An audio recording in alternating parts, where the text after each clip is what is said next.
character test. It sort of makes you wonder who the other candidates were. Maybe they didn't know Warren Harding was dead. No,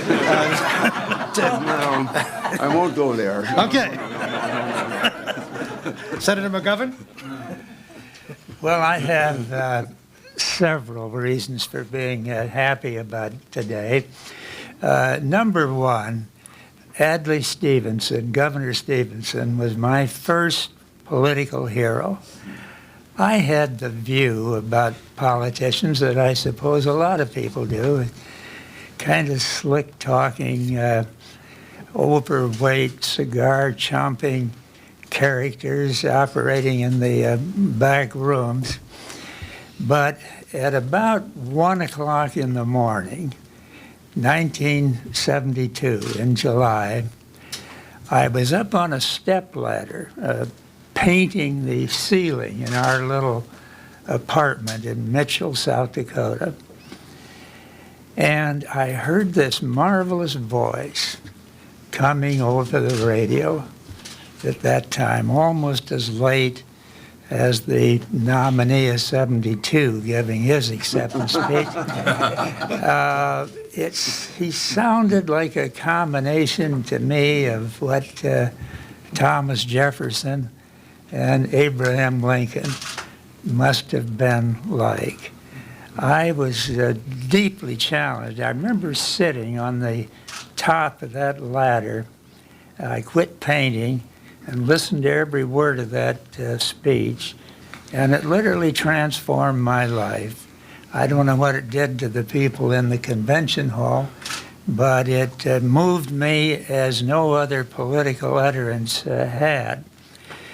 And so as a young professor at Dakota Wesleyan University, I wrote a series of 7 op-ed pieces for the Mitchell Daily Republic on the history of the Democratic Party and why South Dakotans would do better under a Democratic administration in Washington than under the typical Republican administration. And I quoted Adlai Stevenson liberally in those articles. They caught the attention of a young lawyer who was then the Democratic state chairman in South Dakota, and he called me just a few days before the 72 election. He said, George, how do you think things are going to go here for Governor Stevenson tomorrow? I said, I think he ought to win.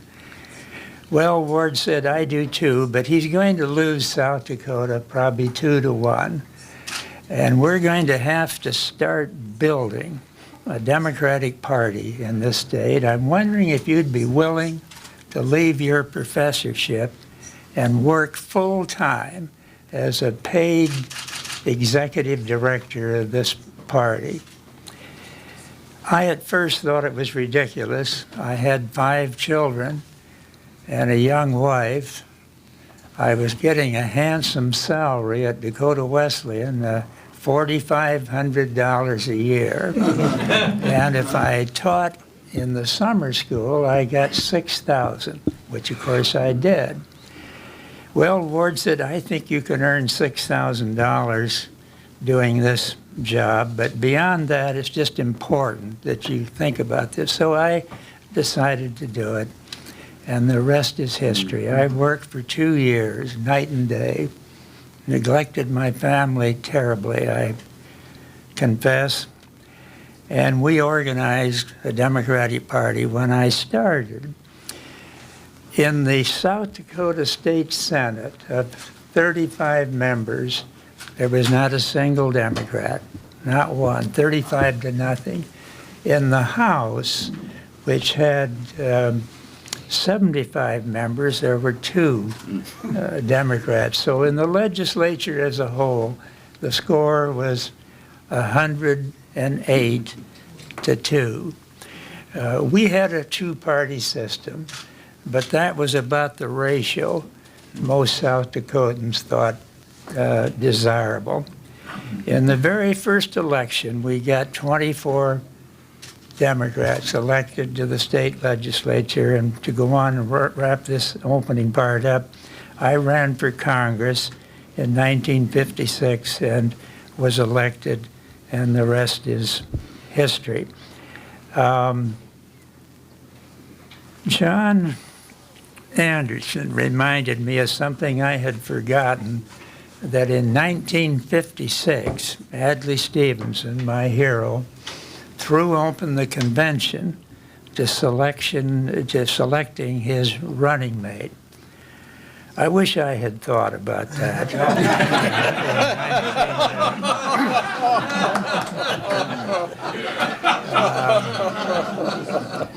I had to fight right up until midnight to know that I was going to be the Democratic nominee. Some of you may remember, Bill Singer will remember it, and Jesse will remember it.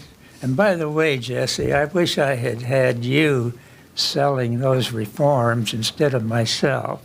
We might have gone better. I thought you did a beautiful job of encapsulating what we attempted to accomplish. But in any event, at midnight there was a roll call, and I finally won.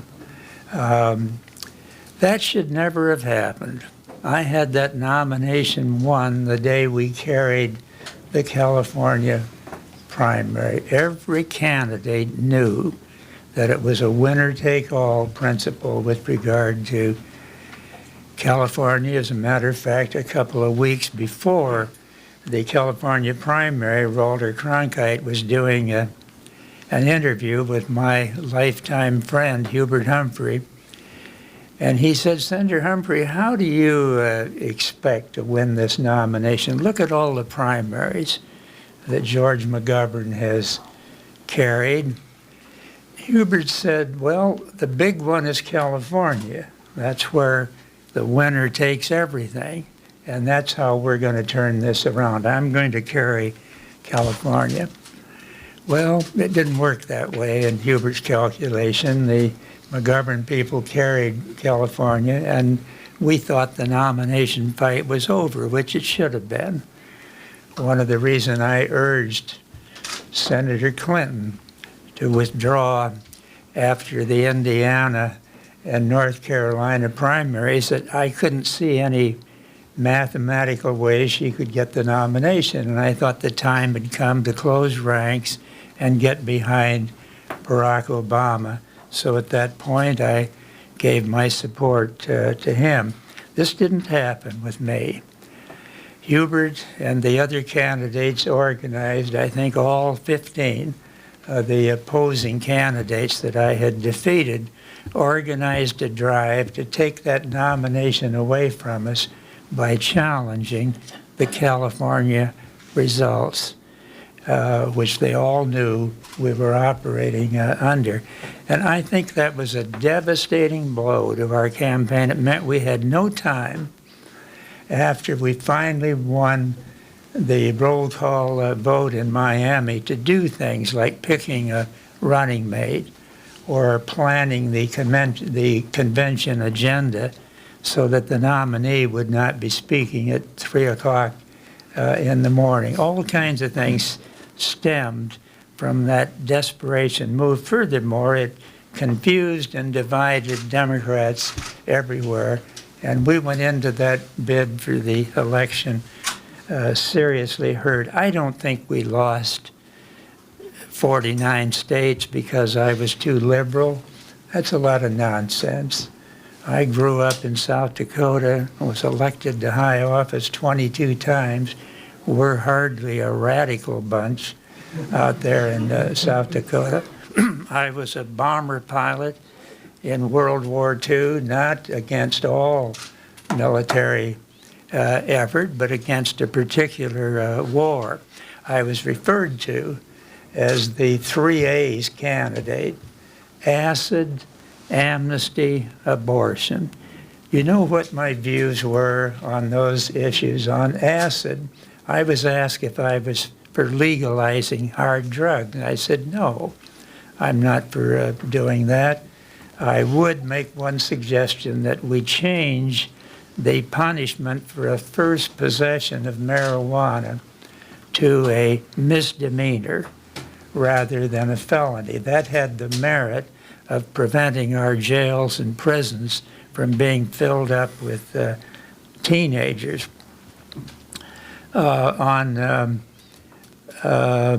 amnesty, when I was asked about that at the University of Hawaii before I was nominated, I said, no, I'm not for amnesty so long as this war continues. I respect those who oppose the war, which includes me, but I think those who are opposed to the war, as long as it's the law of the land that you be drafted, either you should go or you should be willing to go to jail, as Martin Luther King did for his principles, as Thoreau did 100 years earlier. But if I'm elected president, I'll end this war promptly. I've been trying to end it for 10 years as a senator, and I would provide an amnesty both for those who planned the war and for those who opposed it. Now, what is so radical about that? On the abortion issue, I took the same position as Sam Nunn of Georgia. I said, leave it up to the states. Not very courageous, not very radical, but that got me named the 3A's candidate, and it damages greatly. The one thing that I'm very proud about that came out of the '68 convention was the mandate that a reform commission be set up to look at the nominating process for the presidency. And it's probably the most important thing contributed by that '68 convention. Jesse's already discussed that. We'll get into that more later on as the day progresses. I got to say one other reason I'm happy about today, and this may get me executed, but I looked at the Daily Herald this morning, and right on the front page, reporting on last night, Cardinals 12, Cubs 3. I've been a St. Louis Cardinals supporter since I was 10 years old, and even though I had 4 years in Chicago going through graduate school on the GI Bill, once I discovered that my dad had played in the Cardinal system, second base, long before I was born, I've been a Cardinals fan ever since. But I think the Cubs are doing great this year. I give them credit for that. Thank you. Thank you, Senator. Senator Stevenson. Well, like Richard Norton Smith, I did not hear those words from the 1952 convention, but I was alive. Barely alive. I was a Marine Corps Marine in boot camp training for Korea. So I missed the 1952 convention, and I also missed the 1964 convention. But I have attended. I attended all of the Democratic conventions in one capacity or another, from 1948 to 1980. 1980, I quit because there were no longer conventions. There were media events. 1948, I was a 17-year-old sergeant at arms, charged with maintaining order, clearing the aisles. It was hot, sweaty in Philadelphia, smoke-filled. All of those politicians there assembled for serious business. And I remember hearing a young, unknown mayor of Minneapolis, a candidate for the United States Senate, recognized and challenged those politicians to do their duty by adopting a strong civil rights plank. Much of the South stormed out of the convention. A Dixiecrat third-party movement followed. It was a hopeless year. We'd been in power since 1933. Harry Truman was nominated for president. cousin Alvin Barkley for vice president. Truman barnstormed the country, railing against the do-nothing Congress. And he was aided to victory here in Illinois. The regular Democratic organization, those politicians, and behind closed doors, they nominated for governor a former New Deal bureaucrat, a senior official of the state and Navy departments during World War II and its aftermath, an architect of the United Nations, of all things, here in the heart of American isolationism. That was my father. And for the United States Senate, an eminent professor of economics from the University of Chicago. Also, incidentally, now, I'm getting there. Also, a reform alderman of the city of Chicago, which, with all due respect, is an oxymoron.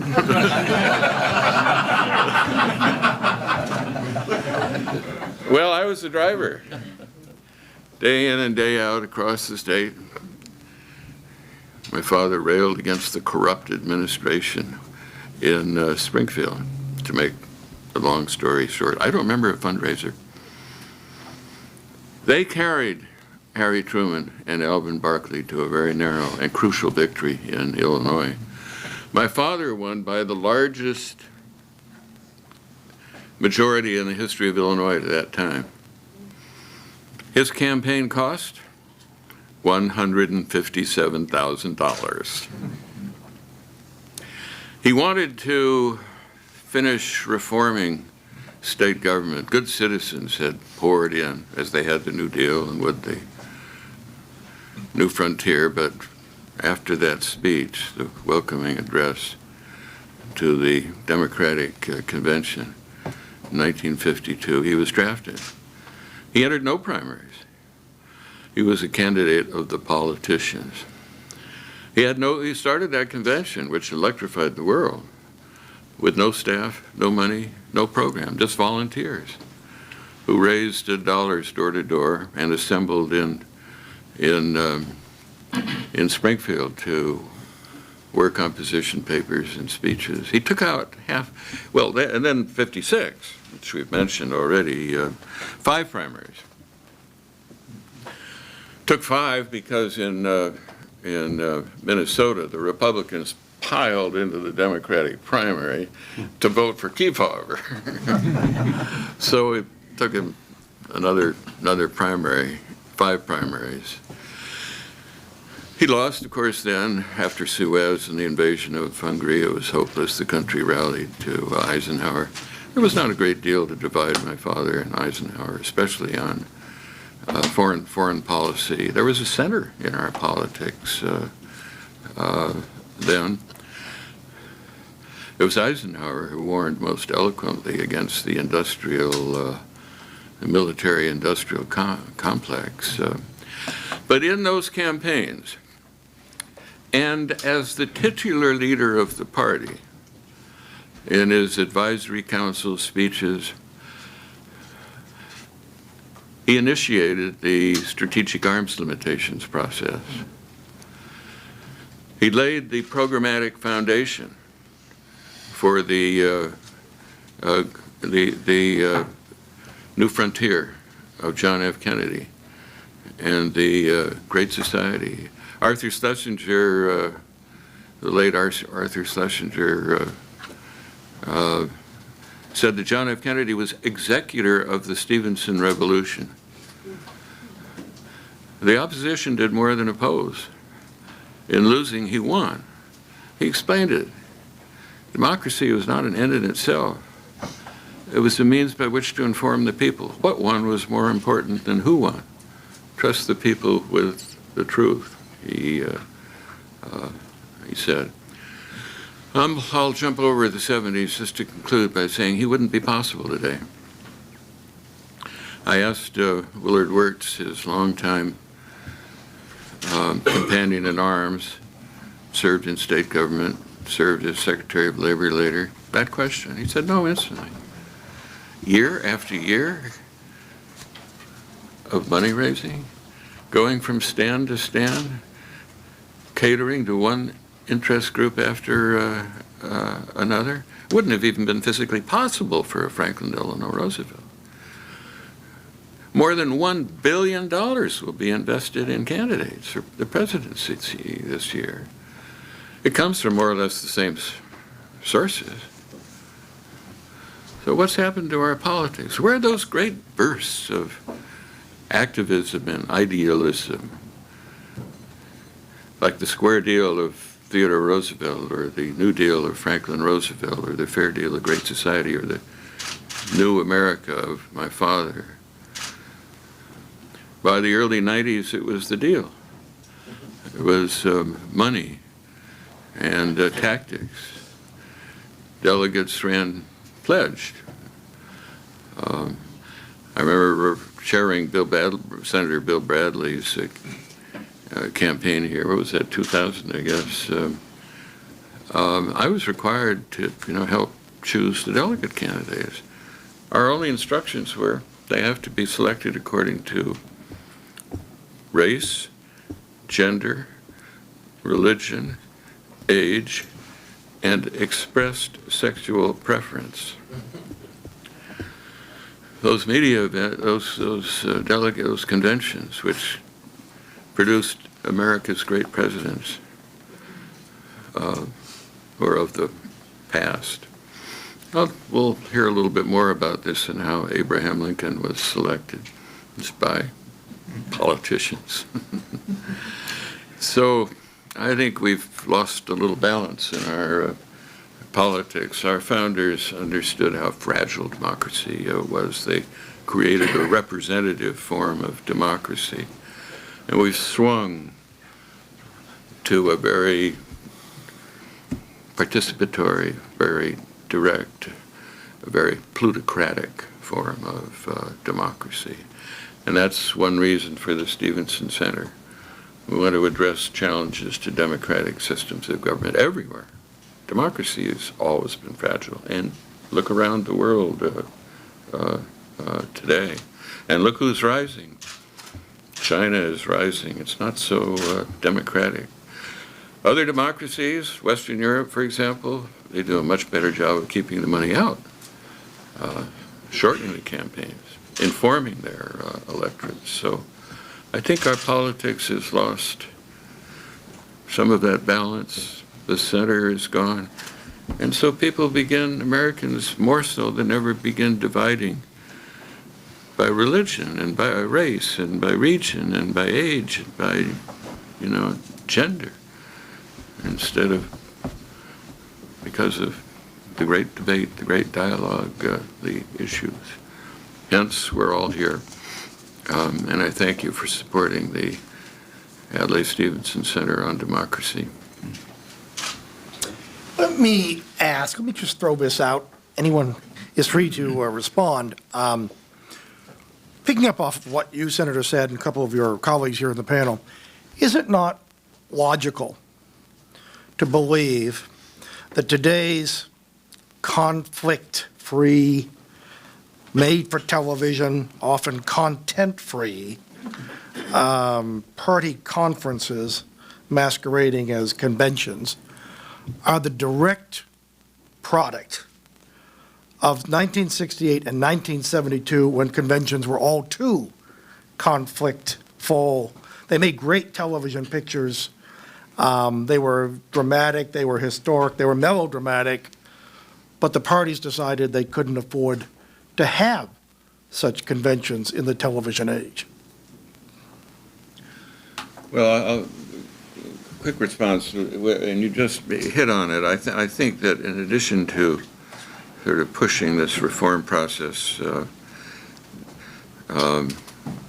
in a way that upset that balance, there were systemic changes taking place in our politics. And the first campaigns of the television era were back in the 50s, when my father was taking out half-hour blocks of time on national television. It was the Republicans who started the advertising. I can remember my father lamenting that, or complaining that a contest for President of the United States should not be a contest between Palmolive and Colgate, whereupon George Ball complained, movie actors will someday run for president.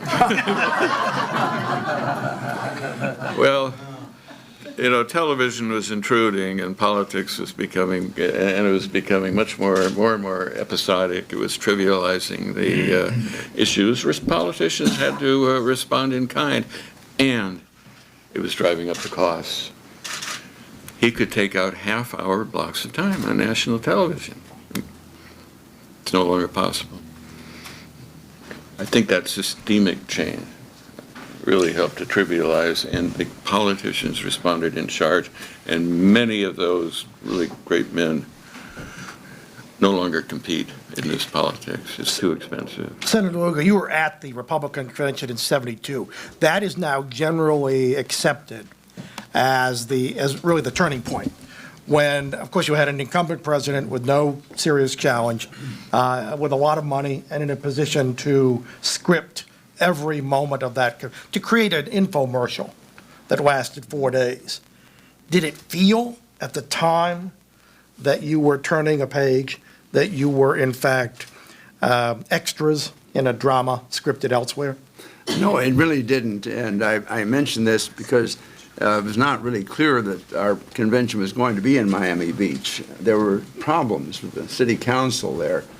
And I know this because party leaders came to me in Indianapolis and asked, could Indianapolis conceivably handle the Republican convention in '72? Well, I said, with great bravado, of course we could. I don't think we could have, but nevertheless, had great pride in the situation. But it was sort of improvised in a way, back to Miami Beach after the deal was struck, but only if the security was sufficient against protesters. That was the great fear. So it was less the thought we're going to have a show than that there would be sufficient security around the hall and there would not be disruptions and this sort of thing. It seems to me, though, you may be right that that's sort of the beginning of the process, but it seems to me that current process, which Adlai has described, $1 billion spent in the campaign, the conventions are a manifestation of that. They're commercial events. And as a result, the convention must be tailored to meet the TV requirements because they don't want to spend a whole lot of time on conventions, really, and certainly not on meaningless speeches and so forth. So you almost have to diagram the thing the same way you would a regular commercial TV program, and because it's a part of the picture. And that should not be surprising. If we're at a point in our conventions in which we have $1 billion, you know, I admire greatly the candidates this time who have devised through the internet and, for example, all sorts of new ways of raising money in a very broad-based way, and a lot of it. The entrepreneurship and the enterprise of all of this is extraordinary. But that's what the competition has been about. And you have to admire a sense of organization, the capacity to envision how this kind of money and this worldwide or world network could be done. Now, it may not be the same thing we were talking about earlier, that Adlai is discussing, where party leaders or wise people or whoever they were sit around and say who would be best for the country or who is really our best person. That's passé. This is really a question of entrepreneurship, and the convention is simply a part of that picture. Reverend Jackson. I'm concerned about the impact of the media controlling influence as the interpreters of the appraisers. And candidates find themselves playing to the appraisers who, without accountability, use their opinions to help sway the public, which means at some point in time the media can like or dislike someone, and by their own powers, just awesome access, determine and frame people, set frames. I remember talking with the late Tim Russell after the debate in Cleveland, and that we were at Cleveland State. No one mentioned one time student debt, mention Pell Grants. How many more Americans now are academically able to go to college but cannot afford to go? I mean, the debt ratio is like astonishing, and yet we're on the Cleveland State campus, never mentioned student debt, even though the student participation initiative was driving the politics. Students were very actively involved because students could now vote, with residence of where they went to school. We were in Cleveland and never discussed crumbling infrastructure one time, with bridges and levees collapsing. Because it didn't come up from the host of the show, if a candidate spoke to it, really kind of out of turn. You have to speak to what you were being asked or be appraised as evading. They never mentioned urban policy one time in Cleveland. And here we are today with plants closing, jobs leaving, drugs coming unabated, and guns flowing. Murder rate up, taxes up, services down, first-class jail, second-class schools, and no debate about urban policy and how one's going to stop the drug flow, even secure our ports from the drug flow. There we were in Cleveland, 33 counties in Ohio and Appalachia. A coal miner dies in Appalachia every 6 hours today. So in some sense, the frame for the debate was set by the host of the show, and therefore limited in some sense the subject matter. Today, if unless you go to the Middle East or to determine security for our ally there, unless you go to the Europe to show your support for NATO, you're not valid. But you can ignore Haiti. It's in our hemisphere. It's a part of our hemispheric security. 70% of Haitians make $1 a day or less. Many not eating mud pie is a staple crop. In part driven by our agricultural subsidy programs, dropping rice on Mexico and Haiti, driving their farmers out of business, inducing immigration while they have food riots. I mean, the real stuff of substance is being lost in some sense because of I think, an increasing influence, not just of money by the candidates, but the influence of what are the media priorities. Tim said to me, so, I had all this down, but it didn't quite get to it, which means that he, in effect, was having to control what the rest of us were able to do. Well, that raises, for example, the whole platform process. We talk about at least the party identifying its priorities and setting its agenda. And that's a process that, although it's easy to laugh at it and dismiss it, I can remember spirited, vigorous, occasionally savage floor fights over platform planks. So clearly in the 60s and the 70s and even into the 80s, this was something that mattered at least to the delegates themselves. It seems to have vanished from the scene. Is that because you can't allow in the current media universe any semblance of even principled conflict? Well, you have to choose ultimately growth over control. I made the case at that time that we should affirm Nelson Mandela and the ANC. Our government considered Mandela a terrorist, and we embraced the South African government. And to say that we should free Mandela was like a radical idea, but ultimately it was the right idea. But it was disruptive. I argue we should have a two-state Middle East solution.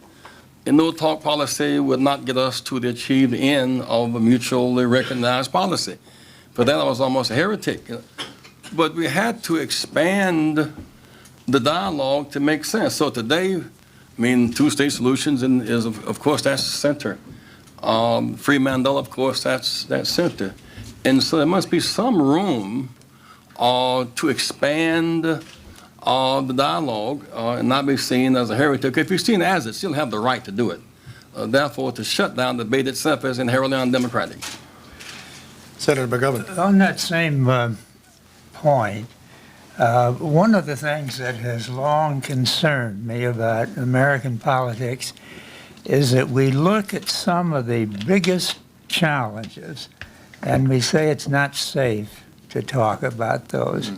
One that I might mention is one that the late President Eisenhower was not afraid to talk about. In his farewell address, which is a great address, he was the first president that I can remember who talked about the danger of the mounting power, what he called the military-industrial complex.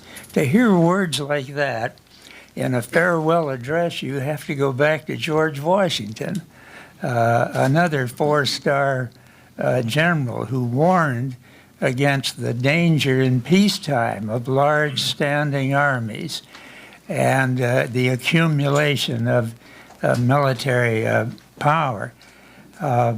I think it's too bad that we've recently come through one of the most vigorous bids for the Democratic nomination for president that I can recall. Two superb candidates, really, in Senator Clinton and Senator Obama, but never a whisper about one of the big problems that face this country today, and that's this mounting military budget. How many Americans know that it's now $515 billion a year? When I first went to the Senate, the entire federal budget was less than $100 billion. Now $500 billion for the military alone. One would have thought that after President Gorbachev and President Reagan got together and agreed to terminate the arms race, in effect to terminate the Cold War, that we would have then finally had this peace dividend that seems to be so elusive. Instead of that, we've been steadily increasing the military budget ever since under both Republicans and Democrats. I think that's too bad because the alternative needs of the country are so great. The need for more support for education, for the poor, for the malnourished. This country even needs a modern rail system, and we could afford those things if it weren't for this enormous drain on the budget. And this huge, unprecedented budget comes at a time when no country is threatening us. Out of the other 184 countries, there isn't one of them that wants to go to war against the United States. Yet we maintain the same old Cold War budget when we thought that the Sino-Soviet bloc, as we used to call it, might confront us in World War III. So I think there's not only that issue, but a number of others that were never mentioned in this bid for the nomination, and I can assure you won't be mentioned in the general elections. Both Senator McCain and Senator Obama will make certain that no one thinks that they're possibly going to be weak on defense. There won't be any recommendations to cut back on certain military expenditures. No question will be raised about the size of the military budget. As my friend Dick Lugar knows, both parties are agreed on that. The Republicans claim that they're even tougher and more militaristic than the Democrats. And because of that charge, the Democrats try to outdo the Republicans on the military front. I think that's too bad because all the other programs of the government suffer as a consequence. Senator Stevenson? Well, since ancient Athens, democracy has been a traveled road to autocracy and to war. Hitler came to power through the ballot box. Democracy is dangerous. It's very fragile. Alexander Hamilton warned of the war fevers in the human breast. All it takes is a fictitious attack in the Bay of Tonkin or or Havana Harbor, or fictitious weapons of mass destruction in Iraq to excite the war fevers. Rare is the American politician, like Congressman Abraham Lincoln, who demanded evidence of the casus belli. The only two senators who opposed the Bay of Tonkin resolution, they were great men, you remember, Greening and Wayne Morris. Right. They were both defeated for re-election. It's interesting now because if you read Karl von Clausewitz, you'll learn that wars aren't winnable. When have we won a war? Since World War II, which is a great war of national defense. When? You can destroy the enemy, but win a war? You can invade Haiti to impose a president. You can re-invade Haiti to take the president out. You can attack in El Salvador. You can attack in Somalia. You can attack Iraq, Vietnam, Korea. War has become an alternative to diplomacy, but not in the politics we're remembering or trying to recall today. It's interesting because we're paying a very high price for this lesson, but the one person I hear who's starting to make this point is George Bush's Secretary of Defense. He is beginning to explain that that war is not a substitute for diplomacy.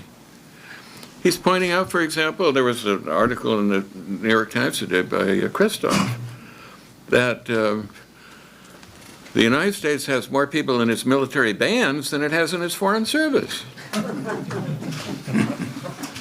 They're more harmonious, too.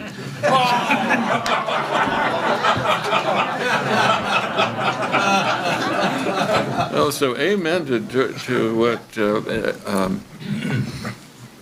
Senator McGovern has said. My father was a peacemaker. Premier Clemenceau at the Paris Peace Conference explained it's much easier to make war than to wage peace. I'm going to, yes, Reverend Jackson. You know, and all of this is in the name of defending us against the enemy, of saving our lives. We've now made again semi-automatic weapons, AK-47s, Uzis, and M16s, legal on the streets. We lost slightly less than 4,500 soldiers in Iraq in 5 years. We lose 30,000 Americans a year at home. 30,000 a year. 100,000 are injured who don't die a year. The cost of $7-8 billion a year just for taking care of the injured. And so in the name of defending us from the enemy over yonder, there is a liberalization of access to weapons of mass destruction at home. There is no defense any police department can offer against semi-automatic weapons with 60 clips. There's no defense. God forbid if on a given Sunday afternoon, terrorists would open up on our stadia. We could not stop it. We have no defense against this. There's a great concern about this. And our ports, which should be around 20% covered, around 4% per, checking out the cartridge that come in. It's like, and so the drugs flow without ceasing. Jobs out, drugs and guns in. I asked the president of Haiti about a couple of months ago, what's the number one need? She was going to say rice and wheat because people are starving. He said, our first is help us stop the flow of drugs. He said, because the drug lords have more money than our governments do. We have one airport in Port-au-Prince, but they have about 12 places they can land. And the drugs come straight from South America, Central America, and stop the Haiti on the way to America. And I need some help to stop the drug flow because it's corrupting all of my politicians and killing American citizens. And we act as somehow as if defense against drug flow and gun access is trivial. We lose 7 times more Americans a year than we've lost in Iraq in 5 years. Again, back to McGovern's point, do you Is it unpolitic to speak of stopping easy access to some after Virginia Tech, after NIU? Is it not? Do we get it yet that the death machinery we're facing is not in Iraq really? It's legalized flow of drugs and gone to home. It's interesting. First of all, you have answered what was to have been my last question, which was, does the Stevensonian political tradition live on? Clearly, the answer to that is yes. I think we've heard it given voice this afternoon. Let me conclude, or ask you to conclude, because it's easy to criticize conventions. Is there something that you would do, if you could wave a magic wand and change not only the convention, but presumably the nominating process that culminates in the convention, one thing you would change? And we'll start actually with Congressman Anderson, who, as we recall, dispensed with a political convention when he decided to run for president. Therefore, I'm fully free to criticize the present political order and all of its various forms.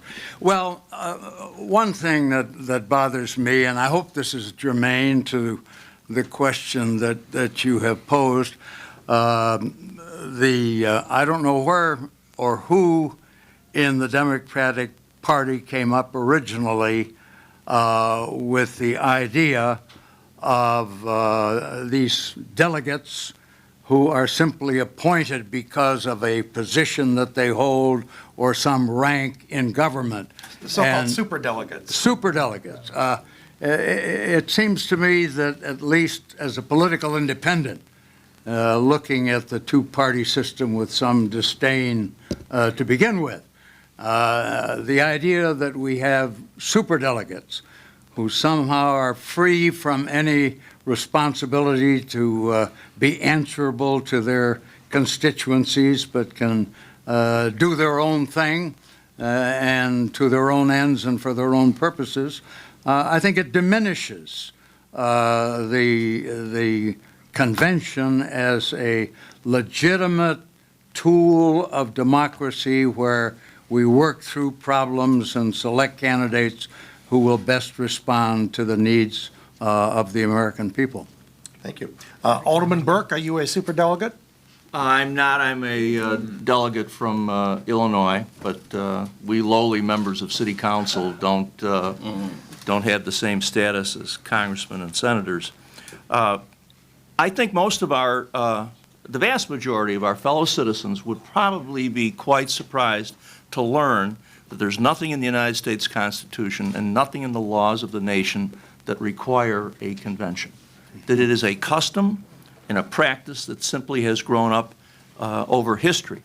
And when Professor Sauter and I set out on the project to write this book about Chicago presidential conventions, we did so because we thought all people remembered about political conventions in Chicago was 1968.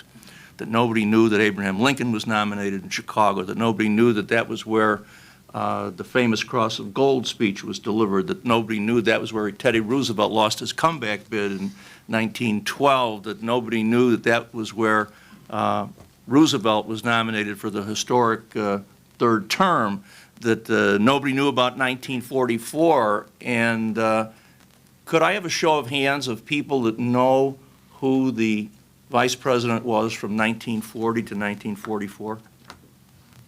Higher, so we can see. Maybe about 10 people.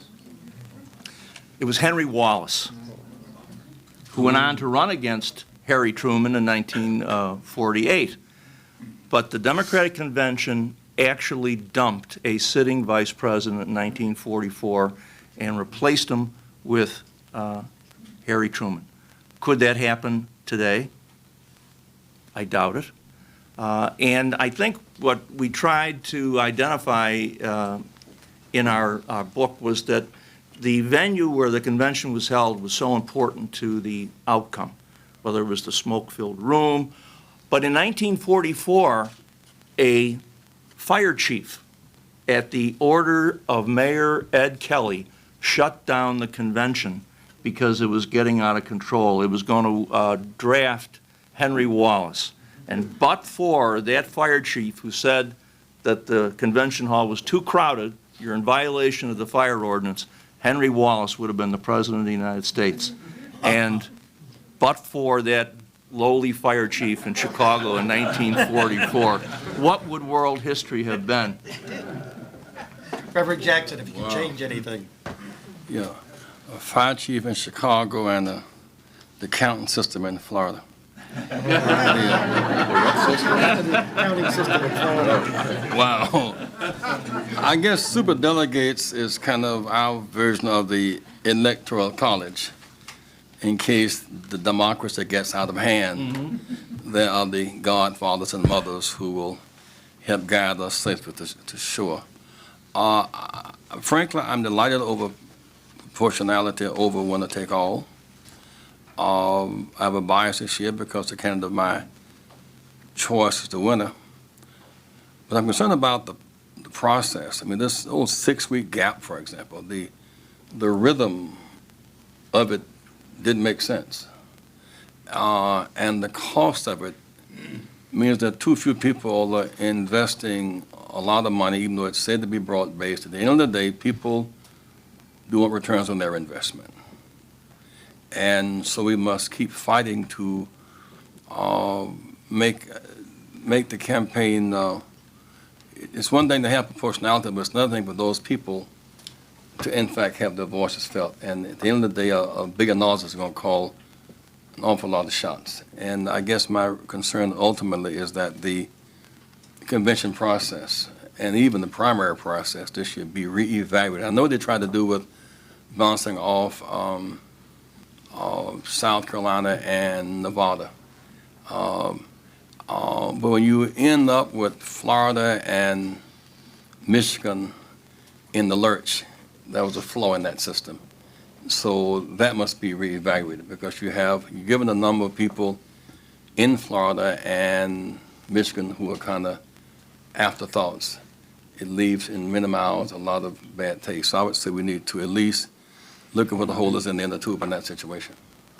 Senator Lugar? Well, I think the current primary situation demonstrates that clearly the whole scheduling process is out of hand, and you had the possibility even of primaries around Christmas time or moving up through December, as various states claim their prerogative of having the first historically and others want ahead. It seems to me that the argument against, and it's not a new idea, a national primary in which both parties determined by the vote of the people, all 50 states, all vote the same day, nobody preeminent and so forth. The argument was that's too expensive. In other words, you have already a national election. How many people can afford to have a campaign organization in 50 states, quite apart from campaigning in 50 states and all the rest of it? Yet we've been talking here about the fact that the campaign already may have $1 billion invested in it. A lot of money is being spent currently. Now, you could say, well, let's reel the clock back to a time in which wise men and women sat around the table and said this would be the best candidate for our party, notwithstanding whatever might be the objections or the affirmations of individual persons voting in primaries. And as Adlai has pointed out, why his father won 5 primaries. This sort of determined the thing. But maybe Indiana didn't feel that they were part of that situation, one of the 5. And that's an affirmation of many states. We want to be a part of this thing. I think we're at a stage in which unless we decide that we will not have the same financing of campaigns, primaries, television, commercials that we have now, that in fairness and in equity, it might be well to have a national primary. And then persons who are skilled in raising the money, who are the most commercially adept, can compete fair and square in 50 places rather than in some strange order. If we don't want to have that kind of an impression, then it seems to me we are back, I hope not to a smoke-filled room. I hope they'll stop smoking while they're talking about this. But at the same time, the superdelegates, but many fewer of them, perhaps. And how you designate who makes these selections, it becomes very, very critical. That's a reform element that I really haven't thought through. Senator McGovern? I think maybe I can speak to the question that Congressman Anderson raised about where did the superdelegate idea come from.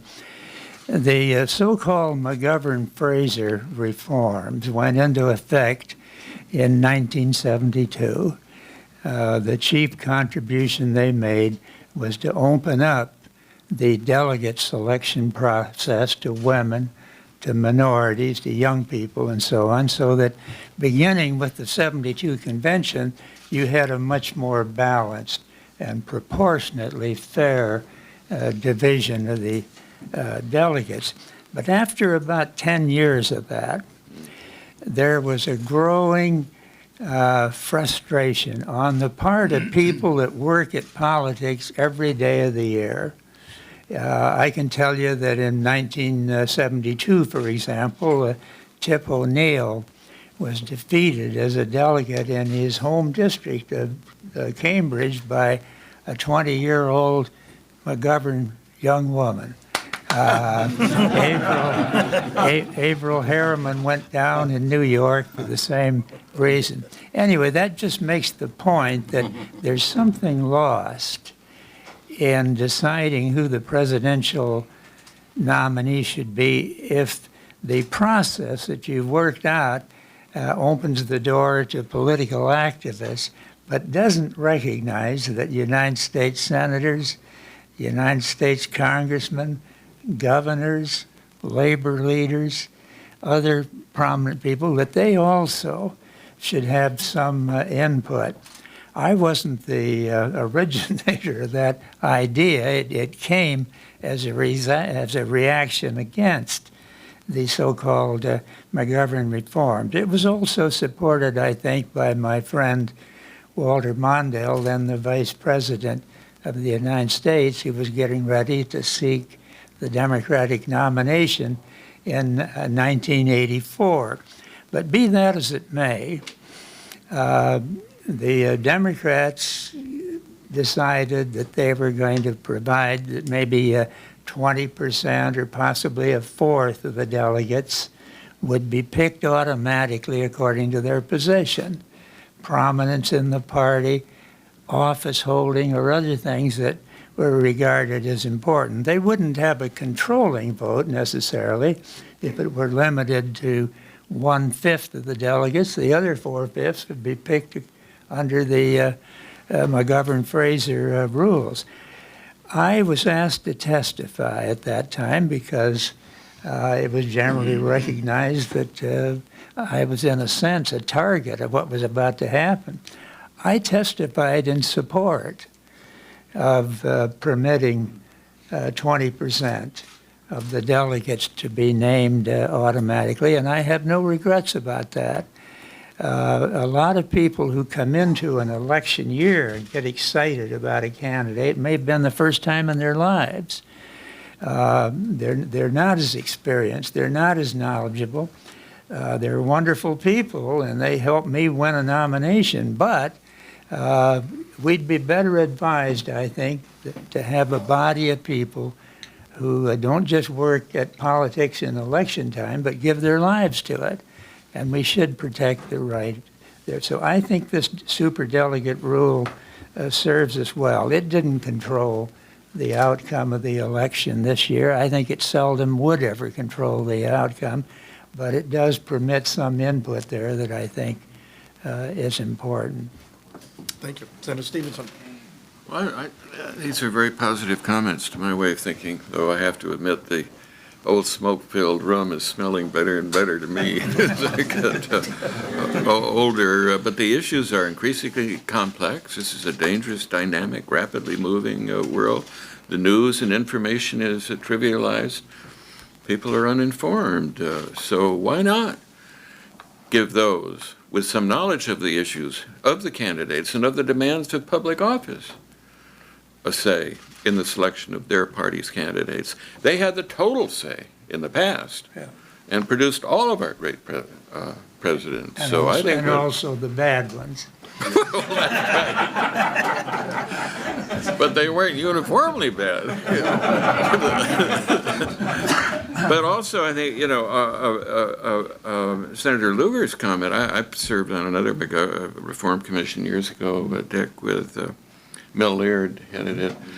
And it was a variation of your theme, but instead of one primary, we had three. The states could select one of 3 dates, starting maybe in June. And the purpose was to shorten the campaign, not to lengthen the campaign, and also force the candidates to address a national audience instead of going from state to state, from county to county, from one interest group to another. So whether it's national or 2 or 3, I think that's a very positive, idea. And finally, what do you do about the money? I don't know.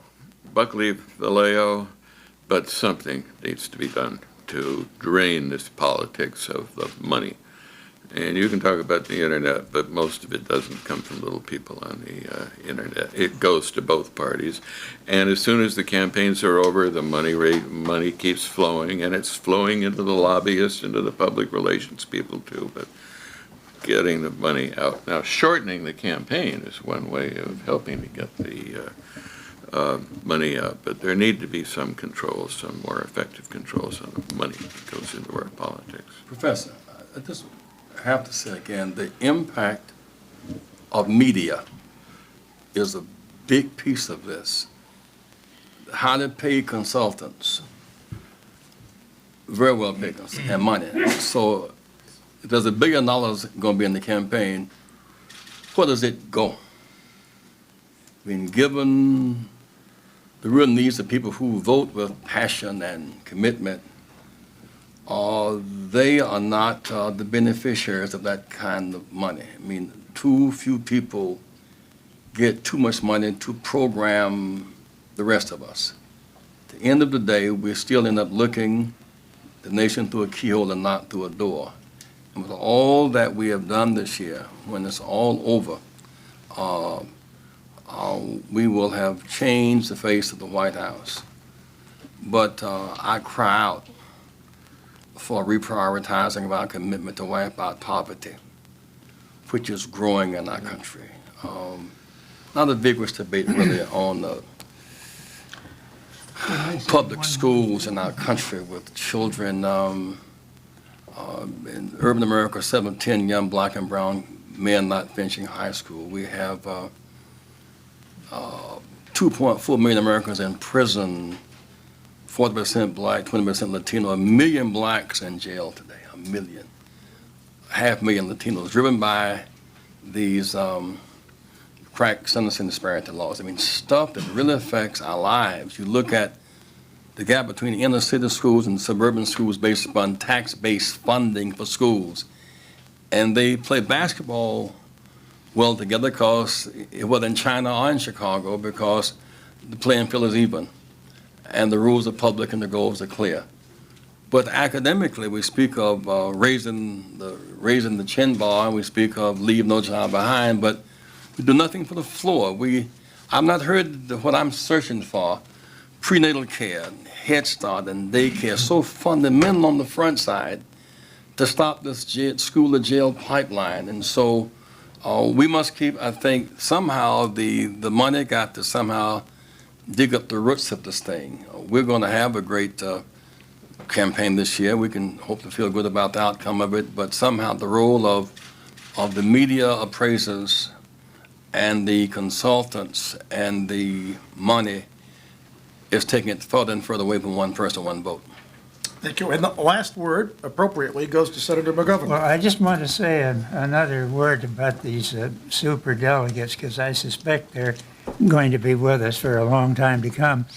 Another reason, and this is a little bit humbling to me, but another reason this movement was made is that many of the party leaders did not want to face the prospect again of a process that nominated George McGovern for the presidency, and not content with that, nominated Jimmy Carter. So again, it's a painful thing to recite. I carried Massachusetts and the District of Columbia. That was all. So the argument was made, if we get somebody that has the backing of a majority of the Democrats in Congress and in the Senate and the governors and the labor leaders and so on, then we can capture the White House again. So my friend Walter Mondale, and he is my friend and remains so, he got the endorsement of just about everybody. State legislators, mayors, governors, congressmen, senators, labor leaders. You could hardly meet anybody who was in public office as a Democrat who didn't endorse Walter for president. Do you know what the results were? He carried one state, Minnesota, and the District of Columbia. I'm not putting him down. I'm saying he's my equal.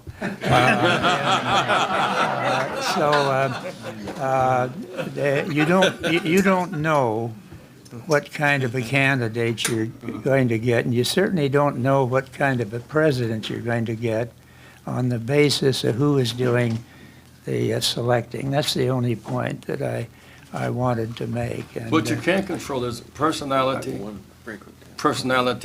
and timing and message. That's the X factor in all this deal. When a certain personality captures, personality does matter. Magnetism as a gift matters. And message and timing. I mean, there's something about this moment that's producing its own candidates, this moment in our history. And I think that we've done, the McGovern Commission set us in the right direction, but I too support fundamentally the role of superdelegates, because it is that sense of balance that makes the tent bigger. And ultimately you win by addition and multiplication, not by subtraction, division. There's some who want to elbow out people, but at the end of the day, the bigger the tent, the more likely you are to win. Senator?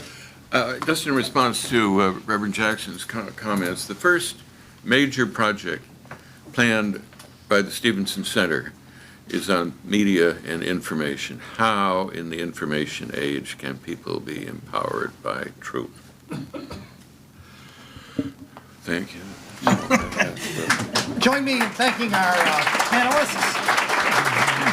I think we held their attention.